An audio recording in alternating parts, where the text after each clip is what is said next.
Hi everyone, আমি মৌসুমি। কেমন আছো সবাই? আশা করি ভালো আছো, আমিও ভালো আছি।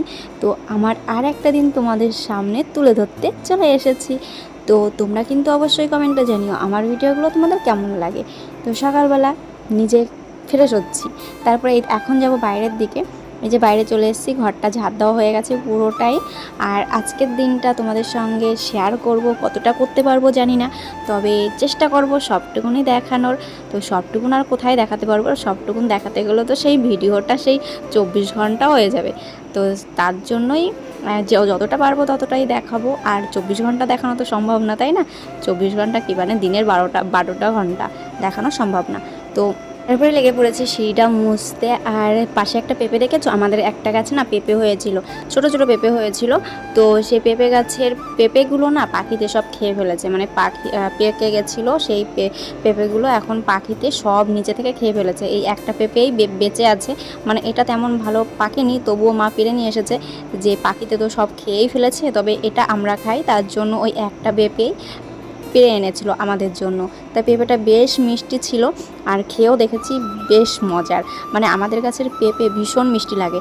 আর কি বলতো, এই গরমকালে পেঁপে এমনিতেই মিষ্টি লাগে বেশি, একটু পাকলেই। আর পাখিদের জন্য তো ভাই কিছুই খাওয়া যায় না, কি বলবো, পাখিরাও খেতে পারে। তো জামরুল যখন হয়েছিল, জামরুলগুলো কিন্তু একটাও খায়নি, সব কিন্তু পোকা হয়ে গেছিলো ভিতরে, তার জন্য নষ্ট হয়ে গেছে। ওই যে বৃষ্টি হয়েছিল ঘন ঘন, তার জন্য পোকা হয়ে গেছে। আর যদি রৌদ্রটা থাকতো, জামরুলগুলো মিষ্টিও হতো আর পাখিতেও প্রচুর পরিমাণে খেত। তারপরে এখানে ফুল তুলতে চলে এসেছি, ওই পাশের ফুলগুলো তোলা হয়ে গেছে। আর আমাদের সাদা জবাগুলো না যখন একটু বেলা যায় তখন কিন্তু বেশ ভালো ফোটে আর দেখতেও সুন্দর লাগে। আর এই ফুলগুলো অল্পতেই পড়ে যায়। এই দেখো আমাদের কাছে আম হয়েছে, আর আমগুলো আমি যখনই ধরছি তখনই আমগুলো দেখি হাতে খুলে পড়ে আসছে, মানে একটু নাড়া লাগছে কি পড়ে যাচ্ছে। অনেক দিন ধরে এই গাছের নিচে আসা হয়নি, আর দেখাও হয়নি যে আমগুলো পেকেছে কিনা। তো তার জন্য এখন আমি দেখি যে গাছে যেই আম পেকেছে, হলুদ হয়েছিল একটা আম, তারপরে আমি দেখলাম যে দেখি আমগুলো পেকেছে কিনা। তারপরে সেই আমগুলো ধরতে না ধরতেই হাতের মধ্যে চলে আসছিলো, আর অনেকগুলো আম পেকেছিলো। 8টা আম পেকেছিল, সেটা আমার হাতেই ধরছিল না। এই দেখো কত সুন্দর আমগুলো, বেশ ভালো লাগে। আর নিজের গাছের আম খেতে যে কি মজা, আর নিজে হাতে ছেঁড়ার মজাটাই অন্যরকম, বেশ মজা লাগে। আর এর মধ্যে জানো তো একটা আম পোকা হয়ে গেছিলো, ওই যে কদিন ধরে বৃষ্টি রৌদ্র, তার জন্য পোকা হয়ে গেছিলো। আর এইখানে দেখো থালা বাসনগুলো সরিয়ে ফেলেছি। এরকম যদি ঝট করে কাজ হয়ে যেত তাহলে তো ঝট করে সব কিছু করা হয়ে যেত, তাই না? একটু সকালের মধ্যে আমি কত কিছু করে ফেলেছি। আসলে কি বলতো, যদি কাজ করার হয় কাজগুলো ঝটপট করা হয়ে যায়। আর যদি ভাবি যে বসে থাকবো, তাহলে বসেই থাকতে হয়। কাজগুলো না ভাবি যে সঙ্গে সঙ্গে করে ফেলবো। আর আমার একটা জিনিস কি বলতো, আমি কষ্টের মধ্যে কষ্টের কাজ করতে বেশ ভালোবাসি, তার জন্যই আমার ওই কষ্টের মধ্যেই কষ্টের কাজগুলো করে ফেলি সব। যে আমি এখন যখন কাজ ধরেছি, তাহলে আমি এই কাজগুলো করে তারপরে আমি বসবো। আর একটু জিরিয়ে তারপরে আবার কাজ করব, আর একটু বসে আবার একটু কাজ করব, ওটা হবে না। আমার কষ্টের মধ্যে দিয়ে আমি কষ্টর কাজগুলো করে ফেলি, তার জন্য পরে আমি বসে থাকতে পারি। আর তখনই আমি ভিডিও এডিট করতে বসি বা অন্যের ভিডিওতে যাই, লাইক কমেন্ট করি, তখনই হয়ে যায়। আমি আগে কাজগুলো করে ফেলি, তারপরে অন্যের ভিডিওতে যাই। তারপরে এই যে রান্না বসিয়ে দিয়েছি। রান্না বলতে ছেলের জন্য চাউমিন বানাচ্ছি। ওই যে আগের দিন স্কুলে দিয়ে দিয়েছিলাম না, তোমাদেরকে বলেছিলাম যে বন্ধুদের জন্য খেতে পারবে কিনা। তো আমার ছেলের চাউমিন 5জন বন্ধু মিলে খেয়ে ফেলেছে।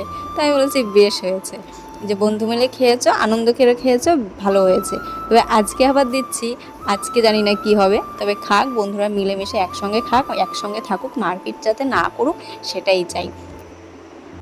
তারপরে ওকে তো স্কুলে পাঠিয়ে দিলাম। ওকে স্কুলে পাঠিয়ে দিয়ে আমি এখন ভাজছি হচ্ছে আলু। কটা ভাত ছিল। আর তোমরা তো জানো এই যে গরমকাল, আমাদের বাড়িতে প্রায় সকালবেলা পান্তা ভাত হবে। আর এখন আলু ভাজছি, আজকে আর আম নেই ঘরে, আলু ভাজা দিয়েই খাওয়া হবে আজকে। তোমাদের দাদা ভাই আলু ভাজা দিয়ে খেতে চায় না, আম ছিল, ওই যে আম পেড়েছি সেই আম দিয়ে তারপরে ও ভাত খেয়েছে। আলু ভাজা খেতেই চায় না, যদি একটা ডিম ভেজে দিই তাহলে খাবে। এই যে কল পাড়ে উচ্ছে হয়েছে, সেই উচ্ছেগুলো তুলতে দেখো, এই পাশটা না পুরো জঙ্গল হয়ে গেছে, আসতেও ভয় লাগে। কালকে মা একটু পরিষ্কার করেছিল। এই দেখো উচ্ছে হয়েছে, আমি এখন উচ্ছেগুলো তুলবো। গাছের উচ্ছে তুলতে ভীষণ মজা। তো চলো, এই দেখো, এই দেখো পেকে গেছে, দেখেছ, সব পেকে গেছে। আরও আছে, এইগুলো ছোট, দেখে নি আগে, বড় বড় কটা আছে। দেখে নি, দেখো কত উচ্চ হয়েছে আমাদের গ্রিলের উপর দিয়ে, দেখেছো? ওই দেখো, এই দেখো, এই দেখো, এই দেখো কত উচ্চে হয়েছে, ঠিক আছে? ওরা তো ছোট, তুলবো কি বুঝতে পারছি না। চলো আমি আগে উচ্চগুলো তুলি, এই জঙ্গলের মধ্যে হাঁটতেও ভয় লাগে।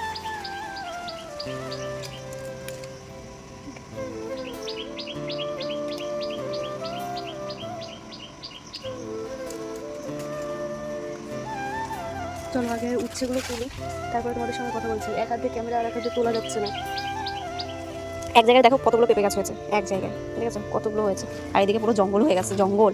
বাবা বলেছে পোড়া ওষুধ দেবে, কবে যে পোড়া ওষুধ দেবে তাই ভাবছি। চলো উচ্ছেগুলো তুলে নিই, কটা হয় তারপরে তোমাদের দেখাচ্ছি। দেখতে পাচ্ছ? ওই দেখো লেবু গাছে উচ্ছে হয়েছে, এখন এই উচ্ছেগুলো আমি পারবো, ঠিক আছে? দেখো, চলো লেবুগুলো থাক, উচ্ছেগুলো পারি, অনেক বড় বড় হয়ে গেছে। কিভাবে পারবো সেটাই তো বুঝে পারি না। এই তো, এই যে কতগুলো উচ্ছে, 500-র বেশি হবে। এইখানে যা উচ্ছে আছে 500-র বেশি, বুঝতে পেরেছ? গাছের উচ্ছে। এই যে শাশুড়ি মা ঘাস নিড়িয়েছে, এই দেখো, দেখেছো? ওই দেখো, এই দেখো। এবার এইগুলোকে আমার ফেলতে হবে, বাবা পোড়া ওষুধ দেবে। তো এখানে গাছ ছিল, গাছ আছে তো, তাই এখান থেকে মা এই ঘাসগুলো তুলেছে, এখন আমাকে বলেছে ফেলতে। আমি এখন এগুলো ফেলবো। চলো গাবলা নিয়ে আসি, গাবলা এমনি তো আর হবে না, গাবলা লাগবে তুলতে, গাবলা। গাবলা নিয়ে আসি। গাবলা কোথায়? ওই ঘরে, ওই ঘরে আছে গাবলা। আমাদের বাড়ির উঠানে যদি ঘাস হয়, সেই ঘাস কিন্তু আমার শাশুড়ি মাই তোলে, আর বাবা তো দোকানে বসে থাকে, তার জন্য তোলে না। বাবার একটু কষ্টই হয়ে যায় রোদ্দুরে যেতে। বাবা আগে অনেক কষ্টের কাজ করেছে, কিন্তু এখন আর সেই কষ্টের কাজ করতে পারে না। আগে আমাদের যখন চাষের জমি ছিল, বাবা কিন্তু সব জমিগুলো কত সুন্দর পরিষ্কার করে রেখেছে। আমি নিজেই দেখেছি যে ওরকম জমিতে বসে থালায় করে ভাত খাওয়া যায়, মানে এত পরিষ্কার করে রাখতো। হ্যাঁ, তবে যারা চাষ করে তারা মাঠে বসেই ভাত খায়, আমি সেটা বলতে চাইনি। মানে এত পরিষ্কার করে রাখতো যে মানে ভাত বসে খাওয়া যেত, এত সুন্দর পরিষ্কার করে রাখতো। একটা ঘাস কখনো দেখা যেত না মাঠে, এতটা পরিষ্কার। আর এখন বাবা কোনো কাজই করতে পারে না, মানে কষ্টের কাজ তো কোনো করতেই পারে না, সারাক্ষণ ফ্যানের নিচে বসে থাকে আর দোকানে, এটাই হচ্ছে বাবার কাজ।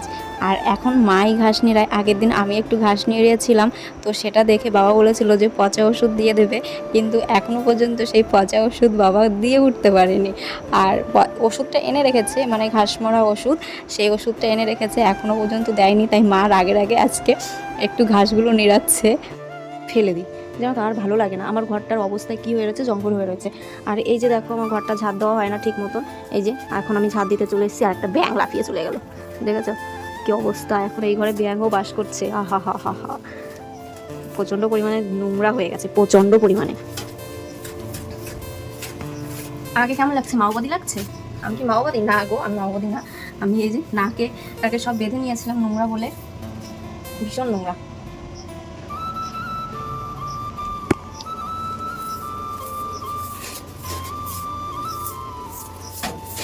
চলো যেমন তেমন করে ঝাঁপ দিয়ে দিয়েছি। আসলে এই ঘরে থাকতে হয় তো, এখন আর থাকা হয় না, মা বাবা ঘরেই শুচ্ছে। যে আম ছুলতে বসে গেছি, গাছের আমগুলো একবার ছোলার সময় দেখছি আমাদের গাছে একটা আম পোকা হয়ে গেছে, আর সেই আমটা পুরোটাই ফেলে দিয়েছি। পোকা আম কি খাওয়া যায় বলো? খাওয়া যায় না। তারপরেও ভালো করে দেখে দেখে আমগুলো কেটে নিচ্ছি। আজকে রেখেছিলাম হচ্ছে দুধ, দুধ দিয়ে আম দিয়ে খাবো, তাই অনেক দিন খাওয়া হয় না, তার জন্য আম দুধ আজকে। আরও গাছের আম বলে কথা, হেভি টেস্ট আমগুলো, আর খেতেও বেশ মজা লাগে। গাছ থেকে পেড়ে নিয়ে আসলাম আমাদের গাছের ডালিম, ডালিম হয়েছিল, সেই গাছ থেকে পেড়ে নিয়ে এসেছি। প্রথমবার আমাদের গাছে ডালিম হয়েছে, আর ডালিমগুলো কেমন যেন নিচে দিয়ে নষ্ট হয়ে যাচ্ছে, জানি না কেন হচ্ছে এরকম। তবে এই ডালিম দুটো একটু বড় হয়েছিল আর ভিতরে লালও হয়েছিল, কিন্তু ছোট যে ডালিমটা পেরেছি সেটা একবারে পুরোটাই সাদা, একটুও লাল হয়নি, আর খেতেও ভালো লাগছে না। কিন্তু যেটা পেকেছে সেটা কিন্তু বেশ ভালো লাগছে খেতে, আর মিষ্টিও আছে। চলো আজকে কি কি রান্না করেছি সেটাই তোমাদেরকে দেখাই। বাঁধাকপি ভেজেছি, আর এইখানে দেখো দুধ রয়েছে, এই দুধটা জাল দিচ্ছি, বাবা এখন খেতে আসবে তার জন্য। আর ঠান্ডা দুধ কি খাওয়া যায় খাওয়ার সময়? বলো, খাওয়া যায় না। তারপরে এখানে করেছি হচ্ছে উচ্ছে আলু। তো এটাই আজকের মতন রান্না। রাত্রিবেলা যদি বৃষ্টি টিষ্টি হয় তাহলে দেখবে বাবা কেন আবার মাংস নিয়ে আসলো।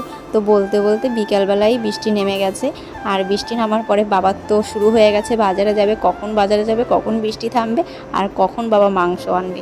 এটাই হচ্ছে বাবার বুদ্ধি। এই জীবনের বডি কার হারকুলাস বডি আবার চা খায়, অতগুলো বিস্কুট। এই আমি তো তিনটেই খাই। একটা রাখো, আরেকটা রাখো, আরেকটা রাখো। বিস্কুট খেতে খেতে বিস্কুটের মতনই চেয়ারা হয়েছে, হাড্ডি গুডি করে পুরো সব গোনা যায়। হ্যাঁ দাও চা দাও, দাও না। নেও না, এই তো দিছি তো। মাইনে দেবো না কিন্তু। মাইনে আমি কি চাকর নাকি? তাই আমি কি চাকর? নে চা নে, আর দাও না। এই যে চা। ওমা আমার শরীরটা ভীষণ খারাপ করছে মা। হ্যাঁ তোমার শরীরটা এমন খারাপ লাগতেছে আমি জানি। আমার শরীর খারাপ করতেছে। আমার ওই যে বৃষ্টি থামছে, ওই যে দাদা যাচ্ছে, দাদার সাথে পড়তে চলে যা, যা যা যা।